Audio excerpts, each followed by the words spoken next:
Good day everyone, my name is Looney Tan Sisen. Nandi ko duha ka brand, ang Bunal Wadab o ang Blues. Ang Bunal Wadab is group of mga drum beater sa Davao City, and ang Blues is a clothing brand. So akong passion di ay guys kay nagatudlo ko music, drumming sa clothing line is lubi na dyan ako na ang pangandoy.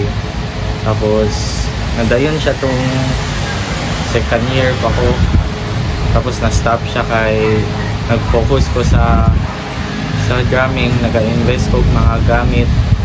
Kami ang number 1 influencer karon diri sa Davao na mga drum beaters, and nagatugtog mig mga events, opening, birthday, mga motorcade, mga ingana. Tapos nag-champion na DME sa Katayawan last year sa Davao City National High School, o karon na year sa Daniel R. Aguinaldo.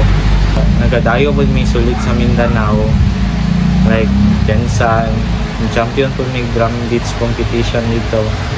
So mao na ako ang passion, and gisulod po na ako siya sa business industry, like pag-market sa isa ka brand like Bunal Wadab, and nagabaligya ko kung mga sanina diya, which is ako natabang sa kuha.